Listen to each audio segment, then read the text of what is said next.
Hello students, हमने पिछले video में देखा किस तरह से नवाब यानी यहाँ से लोग पैसे ले जाकर वहाँ ब्रिटेन में किस तरह से उनके वहाँ के लोग जो थे उनकी खिल्लियाँ उड़ाया करते थे। ये चीज़ें हमने डिस्कस कर ली थी। इसमें हमने आपका रॉबर्ट क्लाइव के ऊपर भी ट्रायल चला था 1772 में, और 1774 में उसने सुसाइड कर लिया था। ये चीज़ें हमने डिस्कस कर ली थी। आज हम डिस्कस करेंगे कंपनी कौन सी? East India company. Rule, expand.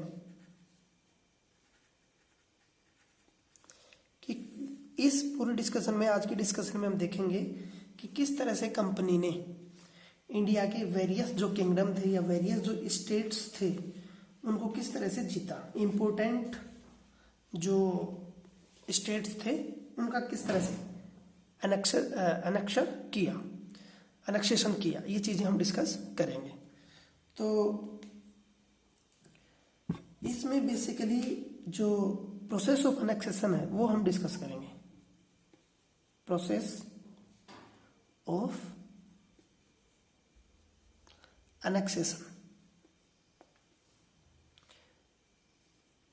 Annexation means किसी चीज पर अधिकार कर लेना, कब्जा कर लेना। Process of annexation of Indian states.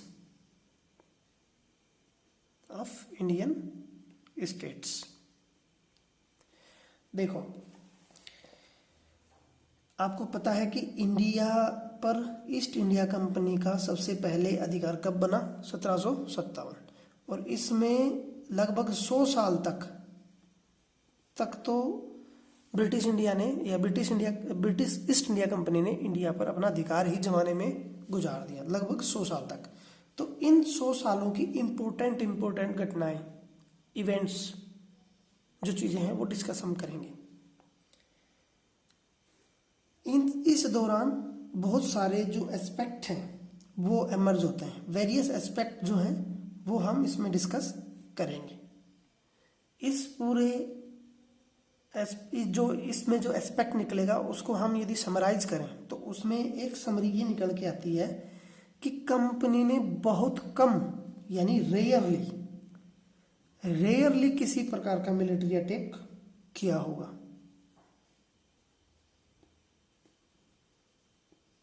Military attack ऐसा नहीं है कि कंपनी ने 1757 में बंगाल पर अधिकार कर लिया।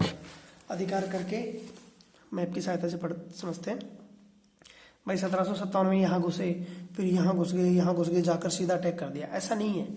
इसकी एक प्रोसेस रही है कि किस तरह से उन्होंने अलग अलग पॉलिसी तैयार की, अलग अलग पॉलिसी उन्होंने अपनाई। वो सब चीजें हम इसमें डिस्कस करेंगे।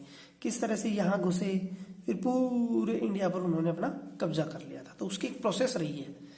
तो इस प्रोसेस को यदि हम डिस्कस करें तो इसमें एक चीज सामने आती है कि अंग्रेजों ने कभी भी अननोन जो टेरिटरी है, अननोन मतलब किनके लिए?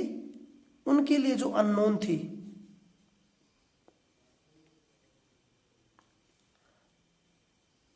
अननोन टेरिटरी, उन पर कभी भी उन्होंने डायरेक्ट अटैक नहीं किया। तो फिर किया क्या भाई? वो सीधा अटैक नहीं करते थे। इसके अलावा क्या करते थे? वो पॉलिटिक्स करते थे,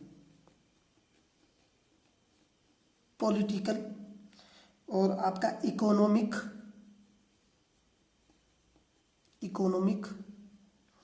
और आपके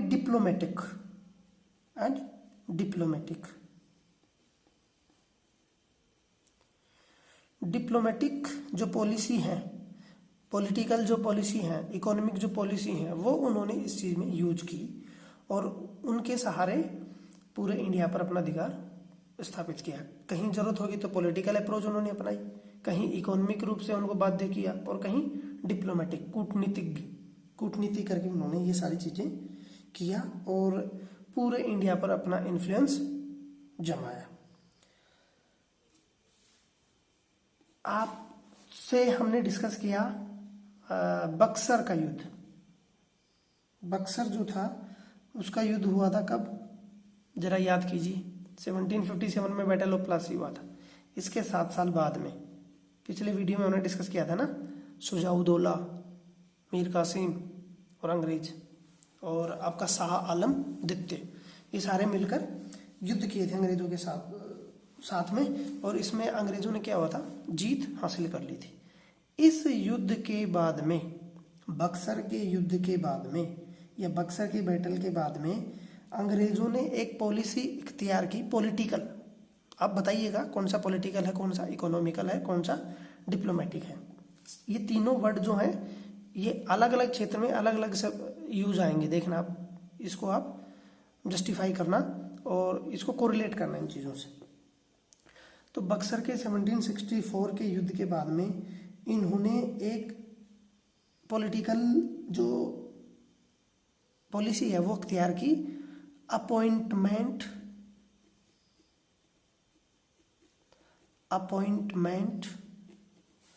ऑफ रेजिडेंट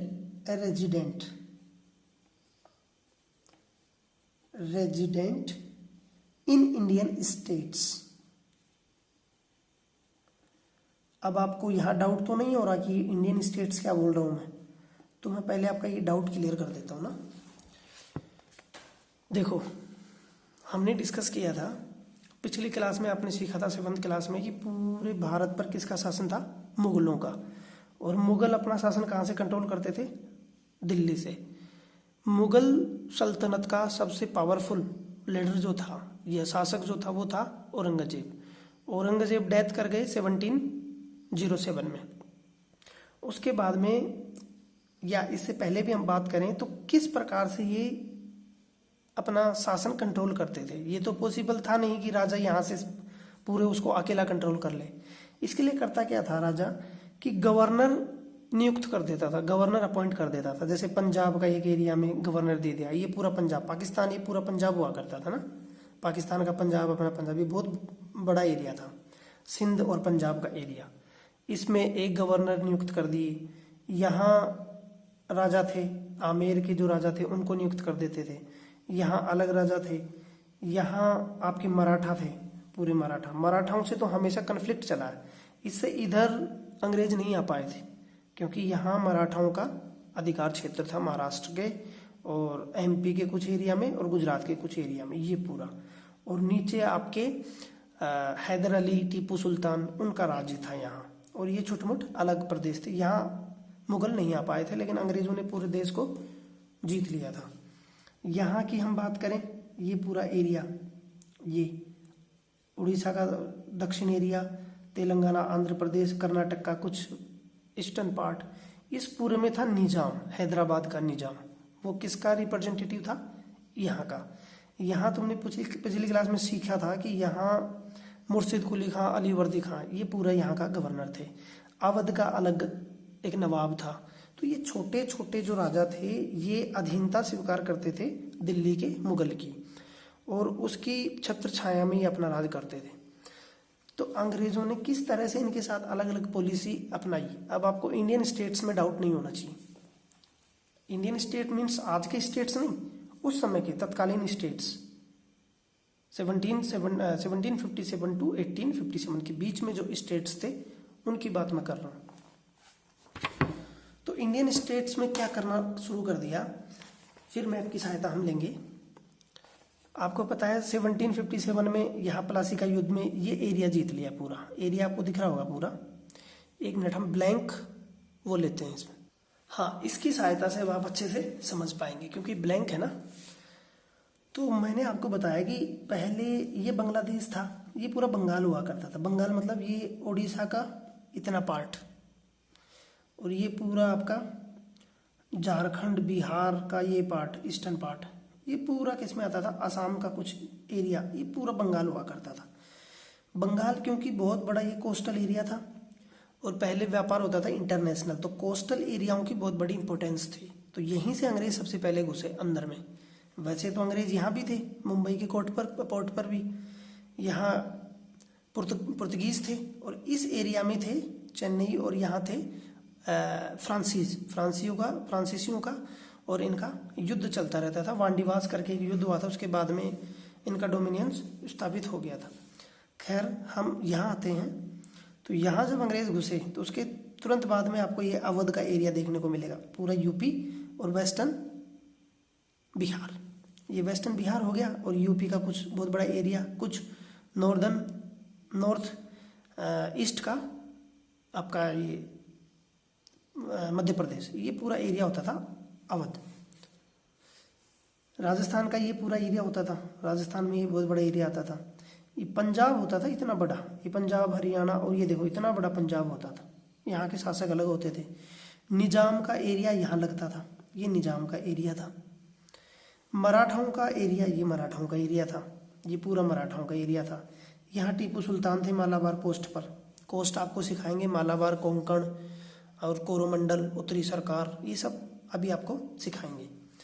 तो अब आपको इंडियन स्टेट्स में दिक्कत नहीं होनी चाहिए। इसके अलावा भी कुछ छोटे छोटे रियासतें थी, छोटी छोटी रियासतें, प्रोविंस इसमें थे, प्रोविंशियल स्टेट इसमें थे। लेकिन अभी आप इसके बारे में दिमाग में खाका बना के रखो, जिससे कि आप अच्छी सी चीज़ें समझ सको। तो हम थे इंडियन स्टेट्स पे। इंडियन स्टेट्स मैंने आपको बताया। तो जब अवध में इन्होंने ये घुस गए, अवध में अवध के नवाब को इन्होंने हरा दिया, उसके बाद में इन्होंने एक पॉलिटिकल चाल चली कि एक रेजिडेंट, अब ये रेजिडेंट क्या था? रेजिडेंट था एक पॉलिटिकल और कमर्शियल एजेंट।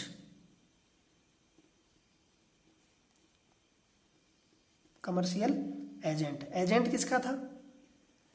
एजेंट था अंग्रेजों का। और बैठता कहाँ था? इंडियन स्टेट्स के तो दरबार लगते थे, जैसे यहाँ राजा, आपने मूवी वगैरह में देखा होगा, राजा का दरबार, यहाँ राजा, फिर यहाँ दरबारी। तो दरबारियों में सबसे पहले इसका स्थान होता था रेजिडेंट का। अब इसकी इम्पोर्टेंस ये है कि रेजिडेंट यदि राज दरबार में रहेगा तो वहाँ की पूरी क्रियाविधि, एक्टिविटी को नोटिस करेगा। और एक फायदा इसका ये होगा कि वहाँ की बातों या वहाँ की लूप होल्स जो हैं उनके बारे में अंग्रेजों को बताएगा, जिससे कि आगे की रणनीति तैयार हो सके। प्लस में रेजिडेंट का प्रभाव इतना था कि चाहकर भी कोई इंडियन स्टेट्स अंग्रेजों के खिलाफ किसी प्रकार की पॉलिसी नहीं बना सकते थे। यदि बनाते तो इंफॉर्मेशन मिल जाती और कहीं ना कहीं उनके ऊपर प्रेशर हुआ करता था।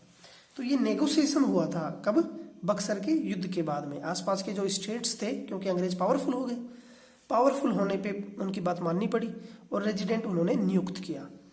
धीरे शुरू में तो रेजिडेंट को बोला गया था कि ये सिर्फ हमारा एक पॉलिटिकल क्या है, रिप्रेजेंटेटिव है, कि ये आपके दरबार में क्या करेगा, सिर्फ हमारा रिप्रेजेंटेशन करेगा। लेकिन धीरे धीरे रेजिडेंट जो था उसने इंटरफेयर शुरू कर दिया।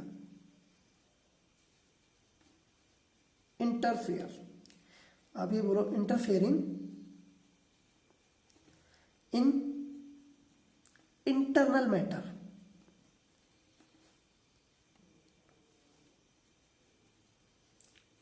जो इंटरनल मैटर्स होते थे उसमें भी ये दखल अंदाजी करना शुरू कर दिया कि नहीं, इसमें ऐसा डिसीजन ले, ऐसी पॉलिसी बनाओ, ऐसे काम करो। इवन इंटरनल इंटरफेरेंस का इतने तक हो गया कि ये भी डिसाइड करने लग गया कि अगला सक्सेसर या सक्सेसर कौन होगा, successor to the throne, to the throne. यानी इसको इतना अधिकार मिल गया कि ये डिसाइड करने में लग गया कि अगला राजा कौन बनेगा। इतना पावरफुल ये धीरे धीरे होने लग गया था। इसके पीछे कारण क्या था? क्योंकि अंग्रेजों की जो टेरिटरी थी वो बढ़ती जा रही थी, तो सक्सेसर को डिसाइड करने में भी इसका इंपॉर्टेंट रोल हो गया। इसके अलावा जो इम्पोर्टेंट एडमिनिस्ट्रेटिव पोस्ट होती थी, एडमिनिस्ट्रेटिव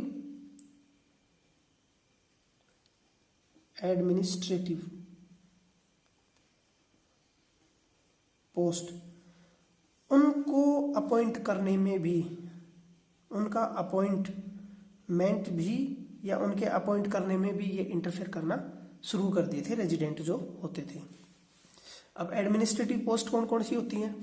एडमिनिस्ट्रेटिव पोस्ट उस समय जैसे फाइनेंस मिनिस्टर हो गए, या जैसे आपके मिलिट्री के कमांडर हो गए, जो इम्पोर्टेंट पोस्ट थी, जो क्रिटिकल पोस्ट थी, उनको ये डिसाइड करना शुरू कर दी। कई बार तो ये क्या करते थे कि जिस पर्टिकुलर इंडियन स्टेट में ये मौजूद थे तो वहाँ की एक्टिविटी देखकर ये उस पर फोर्स करते थे। किसके लिए? एक कंसेप्ट है सब्सिडियरी अलायंस, इंपोर्टेंट है, इसको आराम से समझिएगा। अलायंस, सब्सिडियरी अलायंस जो है इसको बोलते हैं सहायक संधि, हिंदी में इसको बोलेंगे सहायक संधि। और इसके जनक थे लॉर्ड वेलेजली।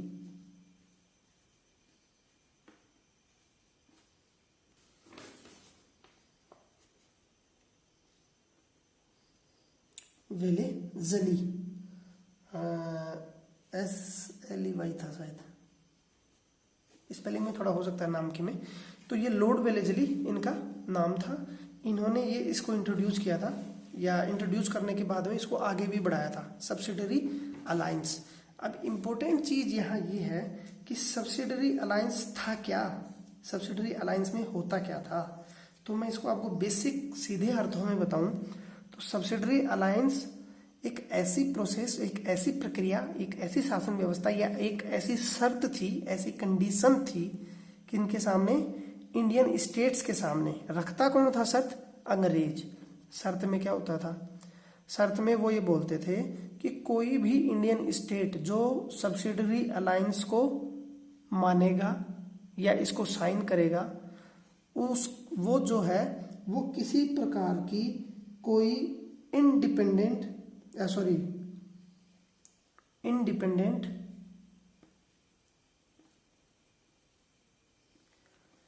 आर्म्ड फोर्स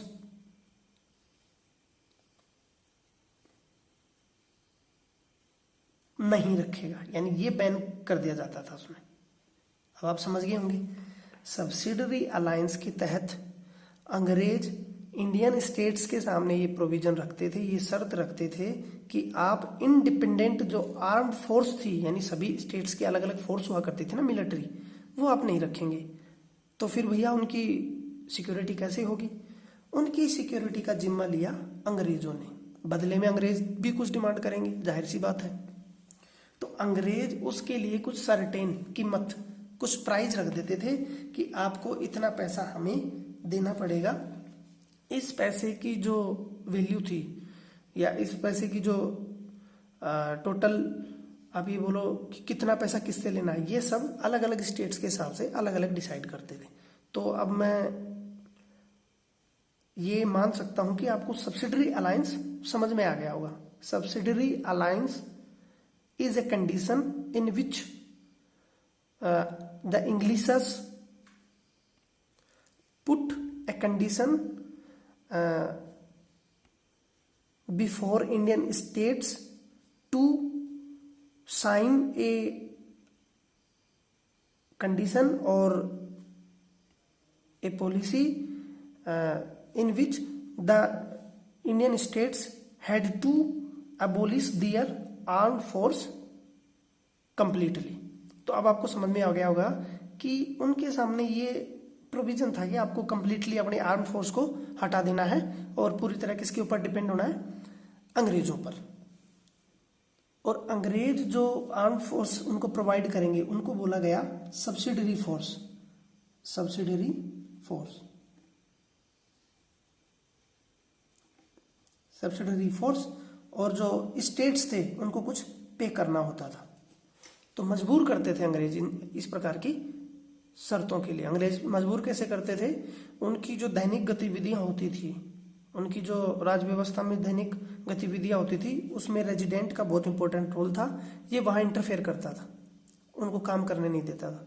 तो इस वजह से उनको साइन करना पड़ता था। और भी खतरनाक चीज इसमें प्रोविजन क्या था? यदि कोई इंडियन स्टेट्स पे नहीं कर पाएगा, किसके लिए? सब्सिडियरी फोर्स के लिए, तो कुछ टेरिटरी या तो कुछ पार्ट या कंप्लीट टेरिटरी, अब कुछ भी हो सकता है, वस्तु स्थिति वहां कैसी होगी उस पर ध्यान रखा जाएगा। टेरिटरी वुड बी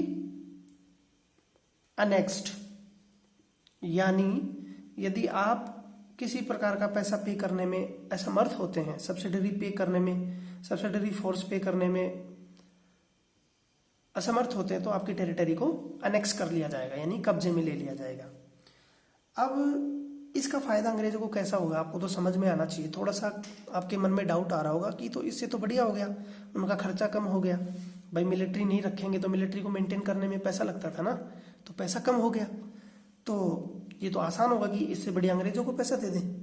लेकिन इसमें एक इश्यू आता है सोवरेनिटी का, संप्रभुता का, यानी कंप्लीटली जो रूलर्स थे, जो इंडियन स्टेट्स थे जिन्होंने सब्सिडरी अलायंस साइन कर लिया, वो तो कंप्लीटली उन पर डिपेंडेंट हो गए।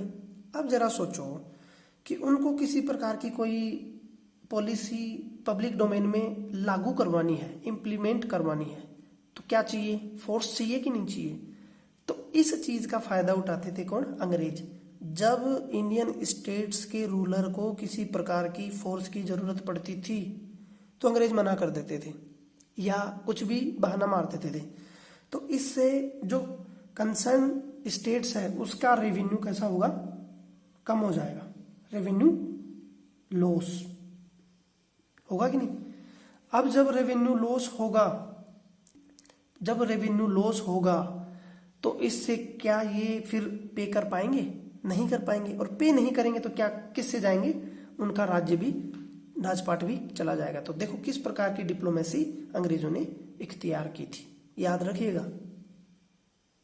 तो इसके बारे में हमने ये डिस्कस किया, अगले पेज पर हम डिस्कस करते हैं। हाँ, तो इतना करने के बाद में मैंने आपको इसको प्रोविजंस बताए, इसके कंसेक्वेंसेस बताए, और क्यों ये अंग्रेजों के लिए इम्पोर्टेंट थी और क्यों अंग्रेज लोगों को इसके लिए बाध्य करते थे, क्योंकि अंग्रेजों का इसमें बहुत बड़ा हित था। एग्जाम्पल के लिए इसमें दिया गया है कि जब लॉर्ड वेलेजली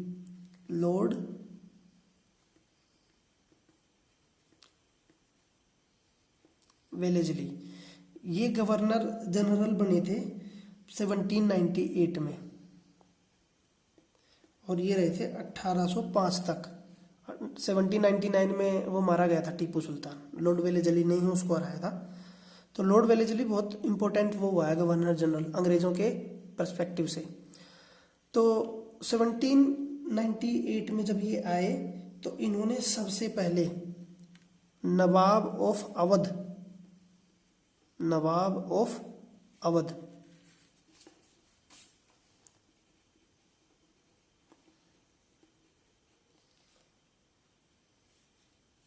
को मजबूर किया। नवाब ऑफ अवध ने, क्योंकि 1764 में ही या उसके आसपास, या जब ये सब्सिडरी अलायंस जब इम्प्लीमेंट हुआ तो उसने साइन कर लिया था। तो नवाब जो अवध जो था सुजाउद्दौला, उसने पे करने में असमर्थता जाहिर की थी, क्योंकि उसका रेवेन्यू सोर्स जो था वो कम हो गया था। तो इसका रिजल्ट ये हुआ कि 1801 में वेलेजली ने उसकी टेरिटरी को अनेक्स कर लिया था। कब कर लिया था, 1801 में टेरिटरी को, याद रहेगा आपको, क्योंकि वह फेल हो गया था। ही फेल्ड टू पे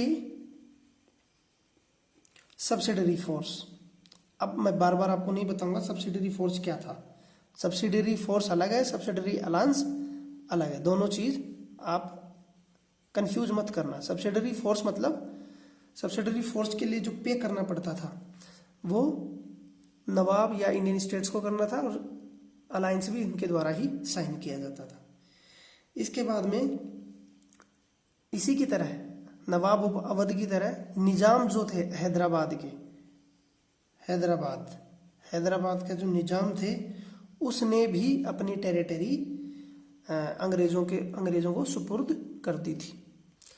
तो ये तो रहा सहायक संधि या उनकी सब्सिडरी अलायंस। अब हम एक एक स्टेट्स, जैसे उसमें हम पढ़ेंगे मैसूर में हम इम्पोर्टेंट शासक के बारे में सीखेंगे, मराठाओं के बारे में सीखेंगे।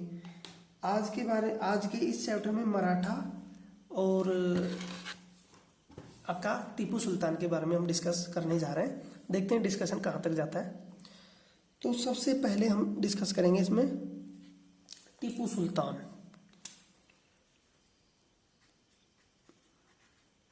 Tipu Sultan, the tiger of Mysore.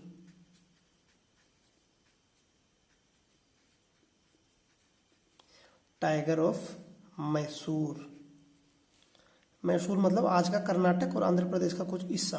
तो सबसे पहले मैं आपको मैसूर बता देता हूँ, मैसूर कहाँ हुआ, उस समय मैसूर किसको बोलते थे।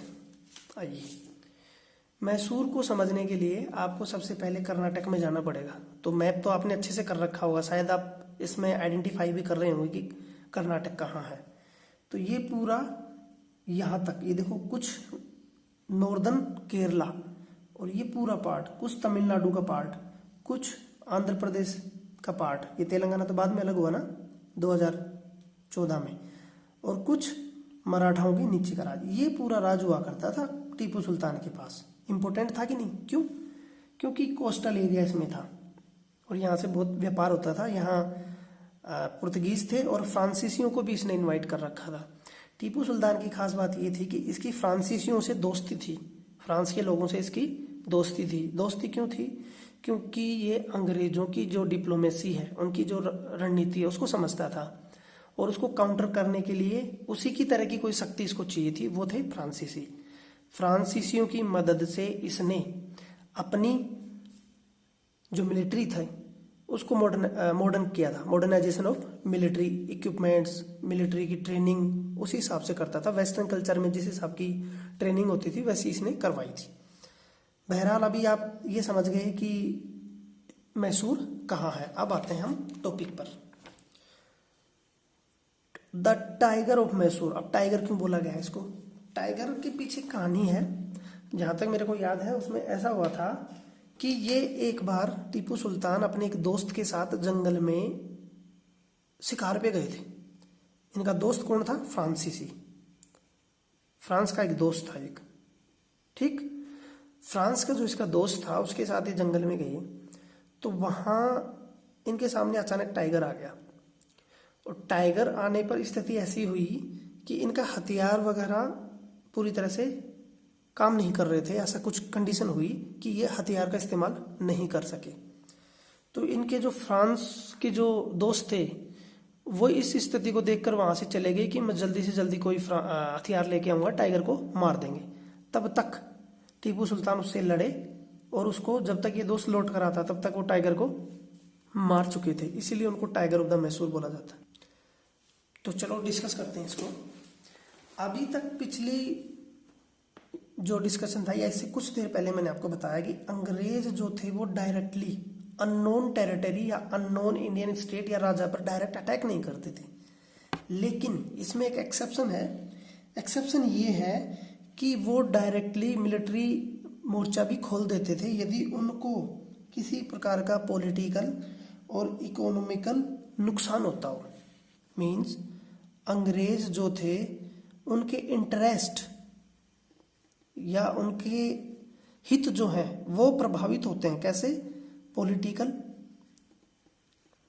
और आपका इकोनॉमिकल, इन दोनों में से किसी भी क्षेत्र में उनके अधिकार प्रभावित होते हैं तो वो डायरेक्ट भी मिलिट्री अटैक कर दिया करते थे। इसका एग्जाम्पल डायरेक्ट लिया जा सकता है मैसूर। मैसूर के साथ उन्होंने ऐसा ही किया था, मैसूर पर उन्होंने डायरेक्ट अटैक किया था। मैसूर को किन परिस्थितियों में हराया, कैसे हराया, ये हम जैसे जैसे लाइन आएंगी वैसे वैसे मैं आपको बताते चला जाऊंगा। मैसूर का सबसे फेमस और सबसे पहला जो फेमस शासक हुआ वो था, उसका नाम था हैदर अली। उसका नाम क्या था? हैदर अली। कहानी टाइप में बहुत मजा आएगा, याद रखेंगे आप। हैदर अली शासक बने थे 1761 में।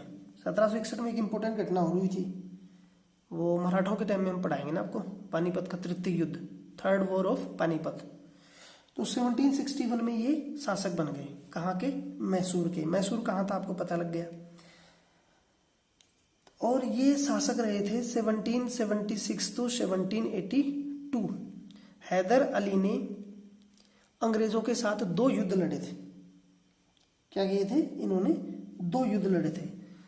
दोनों युद्ध यानी टोटल तो मैसूर के साथ अंग्रेजों को टोटल कितने युद्ध करने पड़े थे? Four battle. पहले बैटल डिस्कस कर लेते हैं। 4 बैटल को अलग अलग डिस्कस करें। उनमें दो तो लड़े उसने हैदर अली से और 2 लड़े टीपू सुल्तान से। टीपू सुल्तान इनका बेटा था। टीपू सुल्तान शासक बनता है 1782 से 83 से सॉरी। तो युद्ध पे थे हम। तो प्रथम बैटल जो हुआ मैसूर का वो हुआ था 1767 से 69, प्रथम मैसूर युद्ध। दूसरा जो युद्ध हुआ वो हुआ 1780 से 1784। अब आप देख रहे होंगे कि टीपू सुल्तान जब आया इसमें तब भी वो युद्ध लड़ रहा था। ये 2 युद्ध इसके साथ हो गए। तीसरा युद्ध हुआ था 1791 में और 92 में, और लास्ट हुआ था 1799 में। इसमें टीपू सुल्तान मारा गया था लास्ट। तो ये 4 युद्ध हुए थे। प्रथम मैसूर युद्ध, द्वितीय, तृतीय और फोर्थ, चतुर्थ। हिंदी में बोले तो चतुर्थ। चलो मैंने आपको युद्ध बता दी। अब वापस आते हैं हम मुद्दे पर। क्योंकि टीपू सुल्तान का शासन था बहुत ही इंपॉर्टेंट कोस्टल एरिया पर। उस कोस्टल एरिया को बोलते थे मालाबार कोस्टल एरिया। आज मैं आपको, हालांकि मैंने क्लास में पहले भी आपको बताया, लेकिन फिर से आपको सारे कोस्ट बता देते हैं। देखो, ये जो कर्नाटक और ये जो आपका केरला का तट है इसको मालाबार तट बोलते हैं। ये है आपका अरेबियन सी, ये बे ऑफ बंगाल। तो ये था आपका मालाबार कोस्ट। वहीं आप यदि बंगाल की खाड़ी की तरफ आएंगे तो ये देखो, आपको तमिलनाडु का जो तट है ना, इसको बोलते हैं कोरोमंडल। यहाँ तक ये कोरोमंडल है, कुछ पदुचेरी तक। ये पदुचेरी है, यहाँ पदुचेरी तक ये क्या है? कोरोमंडल तट। कोरोमंडल के नॉर्थ में उड़ीसा और नॉर्दर्न जो आपका आंध्र प्रदेश है, ये पूरा एरिया है आपका उत्तरी सरकार कोरोमंडल मालाबार, और इसको बोलते हैं कोंकण तट। अब आपको तट याद रहेंगे, सारे कोस्ट इंपॉर्टेंट है, याद रखिएगा। तो ये जो हैदर अली थे वो यहाँ से यहाँ तक राज करते थे। तो ये इंपॉर्टेंट था। क्यों? क्योंकि यहाँ वेस्टर्न घाट की पहाड़ियाँ हैं, कार्डामम, नीलगिरी, ये सारी पहाड़ियाँ, ब्रह्मगिरी। तो ये इंपॉर्टेंट वेस्टर्न घाट की पहाड़ियाँ थी। तो यहाँ ब्लैक पेपर यानी काली मिर्च और कार्डामम यानी इलायची और सैंडलवुड्स, इनकी खेती होती थी। और इन चीज़ों को यहाँ से वेस्टर्न के जो लोग थे वो आते थे और इनका व्यापार यहाँ से खरीदते थे और वहाँ ले जाकर महंगा बेचते थे। यही तो कारण था अंग्रेजों का और दूसरे वेस्टर्न जो शक्तियाँ थी उनका यहाँ आने का, क्योंकि उनको प्रॉफिट नजर आया था यहाँ से। वास्को डी गामा भी तो यहाँ से वो चीज़ें लेके गया था। वास्को डी गामा सबसे पहले यहाँ पहुँचा था, कालीकट यहाँ, और यहाँ से वो सारी चीज़ें लेके गए थे। तो ये इंपॉर्टेंट चीज़ें थी, जैसे ब्लैक पेपर, कार्डामम। इन चीज़ों पर अधिकार था किसका? आपके हैदर अली का। 1785 में, इसको हटाते हैं, 1785 में, हाँ 1785 से पहले मैं आपको बताता हूँ। हैदर अली ने अंग्रेजों को कई बार हराया था। छोटे मोटे युद्धों में कई बार हरा देता था वो, अंग्रेजों से कभी नहीं हारा था। ये अंग्रेजों से किस स्थिति में हारे वो हम डिस्कस करेंगे। 1785 में टीपू सुल्तान ने क्या किया, क्योंकि इस समय हैदर अली डेथ कर गए थे, नेचुरल डेथ उनकी हुई थी ना।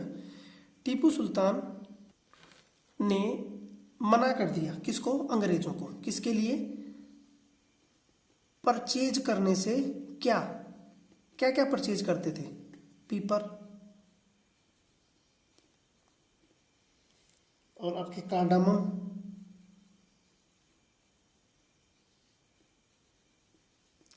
और आपके सैंडलवुड, ऐसी चीजें वहां होती थी। सैंडलवुड, इन चीज़ों के व्यापार के लिए उसने मना कर दिया था, क्योंकि इन चीज़ों में बहुत मुनाफा कमाते थे अंग्रेज लोग। उसने मना कर दिया कि भाई इस कोस्ट से इस प्रकार का कोई व्यापार अंग्रेज नहीं करेंगे। इसके साथ उसने क्या किया, जो लोकल मर्चेंट्स थे, लोकल मर्चेंट्स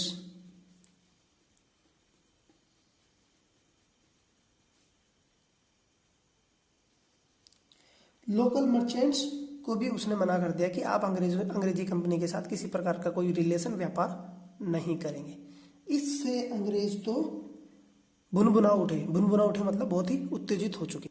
इसके अलावा उनको भुनभुनाने में थोड़ा सा काम उसने और कर दिया। आग में घी डालने का काम क्या किया उसने मैंने आपको पहले ही बता दिया था, उसने अच्छे रिलेशन इस्टेब्लिश किए थे। किसके साथ बताने की जरूरत नहीं है आपके साथ, फ्रांस के साथ। फ्रांसीसी जो कंपनी थी उसके साथ उसने अच्छे रिलेशन मेंटेन की और अपनी जो मिलिट्री थी, अपनी जो आर्मी थी, उसका मॉडर्नाइजेशन किया।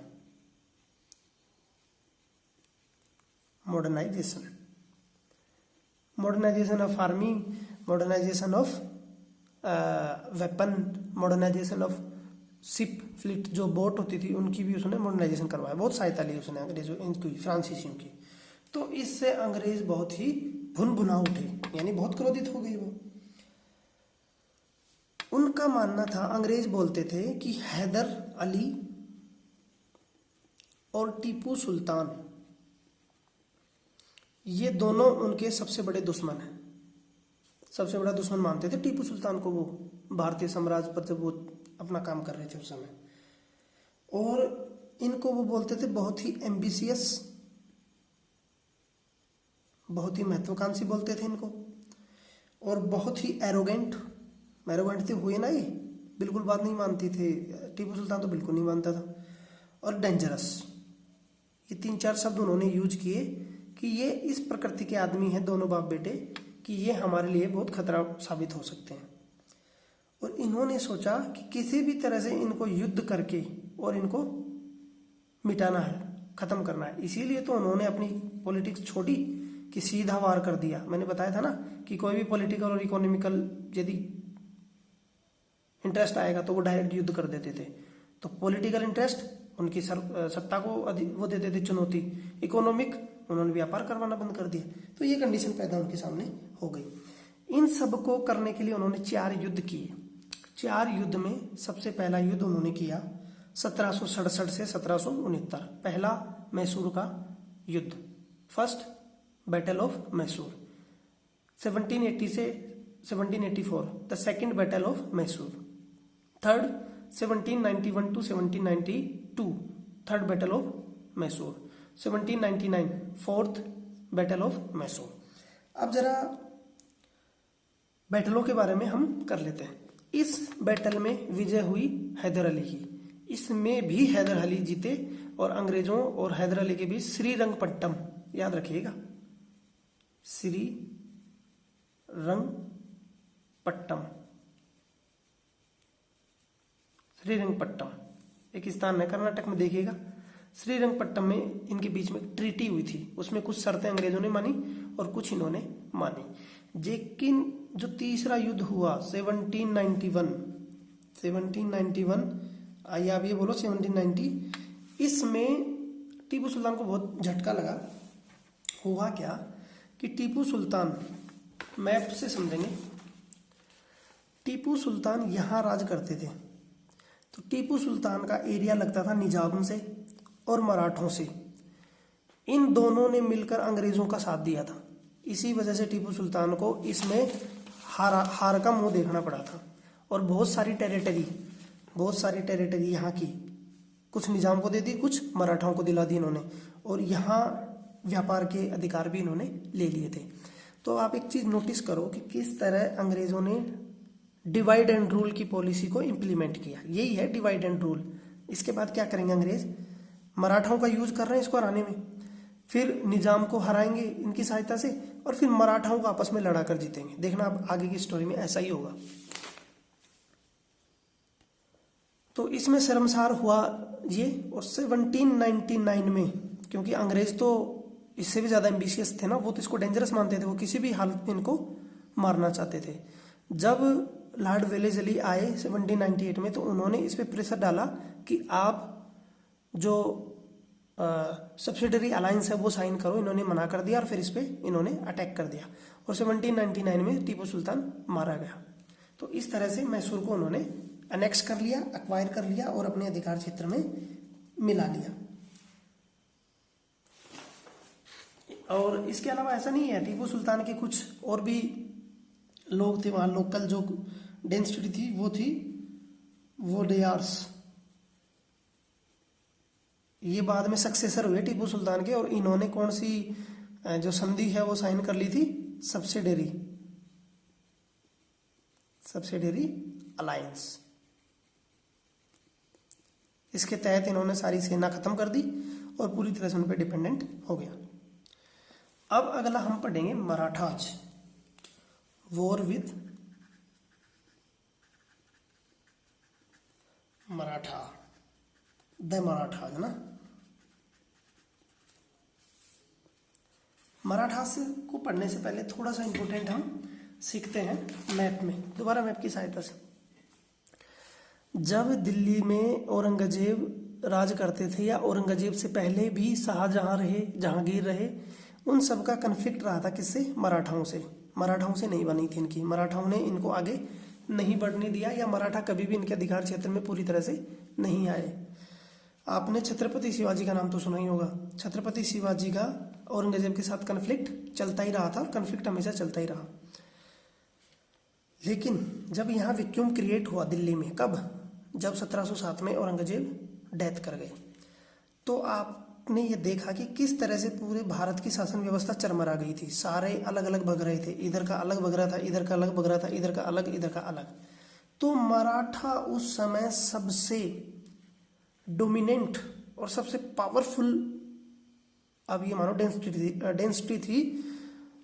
डायनेस्टी थी जो कि दिल्ली पर राज करने के लिए अपना दावा ठोकती थी, और ये इन पे कर भी सकती थी। लेकिन क्या हुआ इसमें? मराठाओं की इस महत्वाकांक्षा या एम्बिशन को 1761 में बहुत बड़ा झटका लगा। क्या हुआ था? The battle of Panipat. Delhi के पास एक शहर है पानीपत, हरियाणा में आज के में, वहां युद्ध हुआ, तीसरा था पानीपत में, थर्ड। इसमें अहमद शाह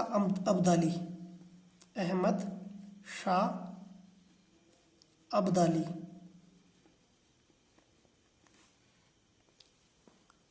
और इनके अगेंस्ट में थे मराठाज। इनके बीच में युद्ध हुआ था।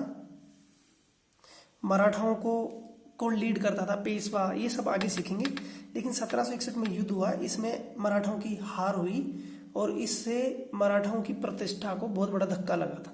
ये यदि युद्ध नहीं होता तो शायद मराठा दिल्ली पर काबिज हो जाते और अंग्रेजों को आगे नहीं बढ़ने देते।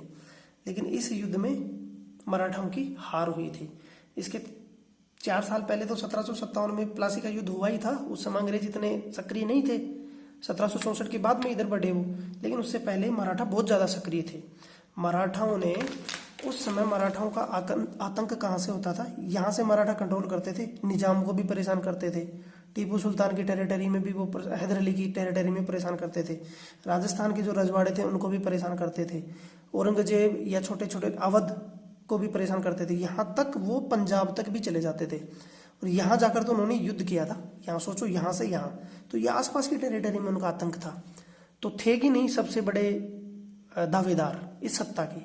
थे। लेकिन अहमद शाह अब्दाली के साथ उनका युद्ध हुआ और उसमें उनका हार हुई। ये युद्ध वो हारे ओवर कॉन्फिडेंट की वजह से, क्योंकि इतनी दूर जाकर तैयारी करना बहुत दिक्कत हुई, और प्लस में उनके साथ धोखा भी हुआ था। खैर, हमारा विषय ये नहीं है।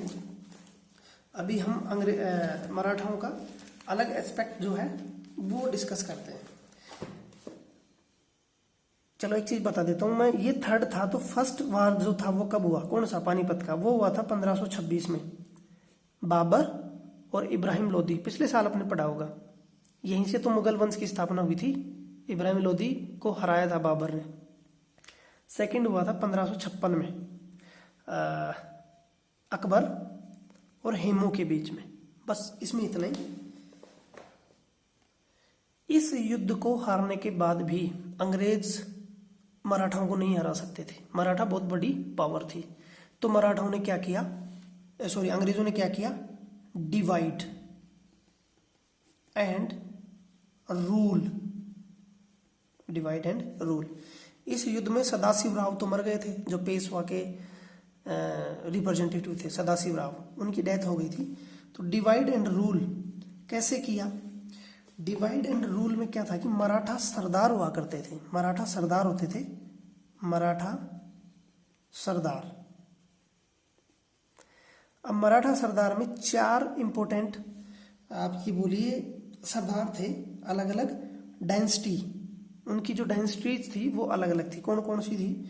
उनमें सिंधिया, सिंधिया थे। इसके अलावा उनमें थे होलकर, होलकर, गायकवाड़,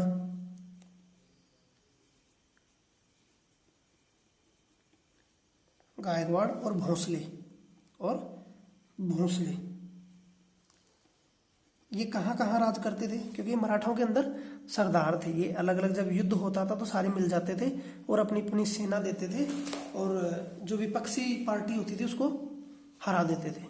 सिंधिया जो थे वो ग्वालियर में थे, ग्वालियर में। होलकर थे आपके इंदौर में, इंदौर में इनका शासन था।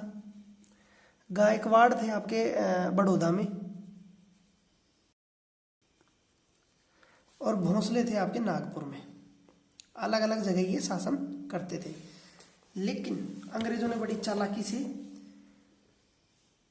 सिंधिया को यूज किया गायकवाड़ के खिलाफ, और गायकवाड़ को जब जीत कर उन्होंने यूज किया भोंसले के खिलाफ, और फिर बाद में हराया होलकरों को। इस तरह से उन्होंने हराया था इनको।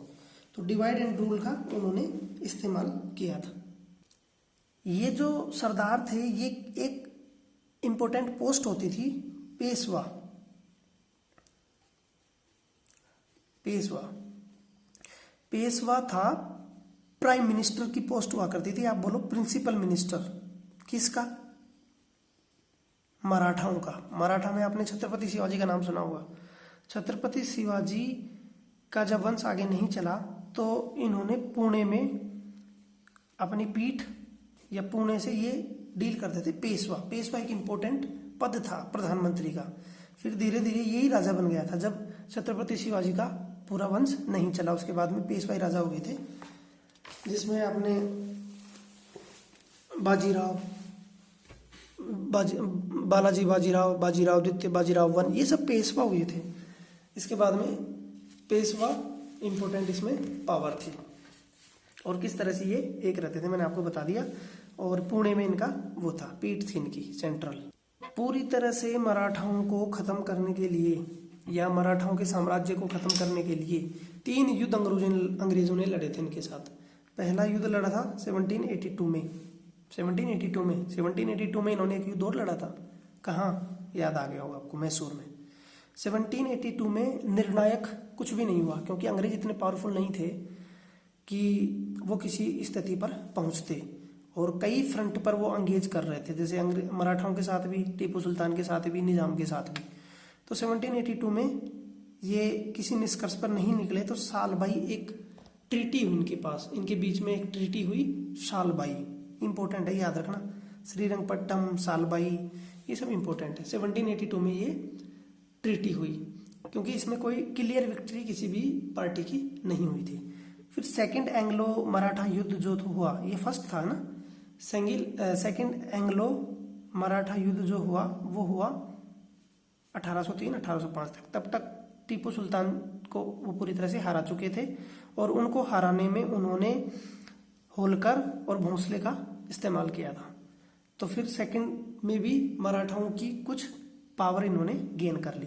फिर पूरी तरह से इसके 12-13 साल बाद में, यानी 1817 से 1819 में पूरी तरह से मराठाओं को इन्होंने क्या कर दिया? डिस्ट्रॉय कर दिया। मराठा की पावर को क्रैश कर दिया, क्रैश्ड पावर ऑफ मराठा। और जो पेशवा इनको लीड कर रहे थे उनको बिठूर भेज दिया। पूछा जाता है कई बार, बिठूर कहाँ है? कानपुर में। बिठूर में बैठा दिया था इनको। फिर ये बिठूर से नाना साहब जो 1857 में दोबारा से आपके सामने ये चर्चा आएंगी जब हम 1857 की रिवोल्ट पढ़ेंगे, तब बिठूर के जो पेशवा हैं वो फिर से आपके सामने आएंगे। ये कानपुर के निकट है। कानपुर आपको पता है उत्तर प्रदेश में है, लोकेट कर लेना उसमें। जब मराठाओं को इन्होंने जीत लिया तो इनके सामने किसी प्रकार की समस्या नहीं रही भाई, इधर भी जीत लिया, निजाम को भी जीत लिया, पूरा मराठा प्रदेश जीत लिया, ये जीत लिया। तो अब जरा बताओ कि कहाँ इनके सामने दिक्कत हुई? पूरा इंडिया इन्होंने जीत लिया। अब अगली चीज हम इसमें डिस्कस करेंगे, एक थ्योरी इन लोगों ने दी थी, एक कंसेप्ट इन्होंने दिया था, द क्लेम ऑफ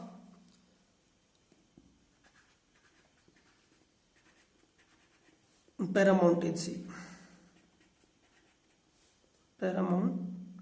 पैरामाउंटेसी, सुप्रीमता यानी सर्वोच्चता का क्लेम उन्होंने किया था। कब?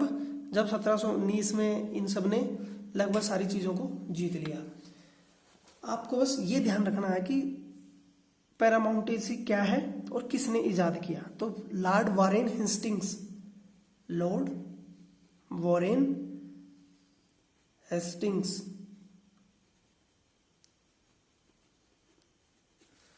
कंफ्यूज मत कीजिएगा, एक हॉर्डिग्विद है, ये हेस्टिंग्स है, Lord Warren Hastings. Governor general ये रहे 1813 से 23 तक, 20 साल तक रहे थे। तो इन्होंने ये क्लेम किया था कि अंग्रेजों की जो सत्ता है वो इंडियन सब कॉन्टिनेंट में सुप्रीम है। वो क्या है? सुप्रीम है। ये थ्योरी किसने इंप्लीमेंट की या किसने लागू की, इंट्रोड्यूस की? वॉरेन हेस्टिंग्स ने। इसका मूल मंत्र था पैरामाउंट और सुप्रीम। अब आपको समझ में आ गया, सर्वोच्चता का जो क्लेम था वो इन्होंने किया कि हम यहाँ सर्वोच्च हैं। सर्वोच्चता की जो ये थ्योरी थी, ऐसा नहीं है कि ये अनचैलेंज्ड रही, लोगों ने इसको समय समय पर चैलेंज किया। चैलेंज के इस हम उसमें देखें तो अंग्रेजों ने अनेक्सर के शुरू में, अनेक्सर के जो दौर था उनका बीच का, इसी समय 1813 के बाद में, तो किठूर में है कर्नाटक, ये कर्नाटक में है ना, आज के कर्नाटक में, यानी मैसूर में, कर्नाटक में किठूर में एक लेडीज हुई, उसने इनका प्रोटेस्ट किया, इनका विरोध किया। उसका नाम था रानी चन्नामन्ना, सॉरी चन्नामन्ना नहीं, एक मिनट, चन्नामा, ठीक, चन्नामा, हम इसको ऐसे लिख सकते हैं, चन्नामा। इन्होंने इसको, इन चीज़ों की प्रोटेस्ट की और बाद में फिर ये पकड़ी भी गई और इसका जो 1824 में इसको पकड़ लिया गया और 1829 में इसको मार दिया गया। इसके बाद में फिर इसका सक्सेसर हुआ, उसका नाम हुआ रायन्ना। ये था एक चौकीदार। क्या था ये? चौकीदार था, पुअर था ये बहुत, लेकिन इन्होंने भी अंग्रेजों की ये जो सुप्रीमेसी है इसको स्वीकार नहीं किया। ये चौकीदार कहाँ का था? सांगोली का। सांगोली करके जगह है कर्नाटक में, वहां का चौकीदार था ये, पुअर चौकीदार। इसने भी ये चीजें नहीं मानी, रायन्ना था ये ना। तो इसके साथ क्या हुआ, इसने भी अंग्रेजों के बहुत सारे रिकॉर्ड्स, बहुत सारी कैंप्स, ब्रिटिश जो कैंप्स थे उनको, ब्रिटिश कैंप और रिकॉर्ड, उनको डिस्ट्रॉय कर दिया था इसने। Record destroyed by Rayanna. अंत में हुआ क्या, कुछ समय बाद में इसको पकड़ लिया गया और इसको फांसी की सजा दे दी गई। इसको फांसी दी गई थी 1830 में, हैंग्ड, इसको मार दिया गया। इसके बाद में क्या होता है, ये तो सब चीजें इंटीरियर पार्ट की हमने डिस्कस की। अब अंग्रेजों की सुप्रीमेसी को बाहर से भी वो थी, दिक्कत थी। बाहर से दिक्कत क्या थी वो हम मैप की सहायता से समझते हैं। ये आ गए हम मैप पे, इसको समझते हैं यहाँ से। अंग्रेजों को 1830 में, या ईस्ट इंडिया कंपनी को 1830 में भारत पर जो अधिकार कर रहे थे उनको खतरा लगा रसिया से, रूस से। कब की बात है? 1830 की। तो अब जरा बताइए, रूस ये आज का रूस नहीं था, उस समय रूस में ये 16 सारे देश थे। कौन कौन से? ये आपका बेलारूस, यूक्रेन, आपके सारे ये Azerbaijan, Armenia, Turkmenistan, Uzbekistan, Kazakhstan, ये सारा रसिया हुआ करता था यहाँ तक, क्योंकि पावरफुल था ये। तो अंग्रेजों को खतरा था कि ये यहाँ से इधर आएंगे और हमारी जो पावर है उसको चैलेंज करेंगे। तो सुप्रीमेसी कहीं ना कहीं चैलेंज हुई कि नहीं हुई, ये चैलेंज थी। तो उन्होंने क्या किया, अंग्रेजों ने, ये कंसर्न जब उनके विचार में आया तो उन्होंने नॉर्थ वेस्ट, क्योंकि ये नॉर्थ वेस्ट पार्ट था ना इंडिया का, यहाँ तक इंडिया था, यहाँ तक, ये पाकिस्तान तक। तो फिर धीरे धीरे अंग्रेज यहाँ से इधर को मूव किए। उन्होंने सबसे पहले सिंध को जीता, फिर पाकिस्तान, इसको आपके पंजाब को जीता, ताकि इधर से सिक्योर किया जा सके।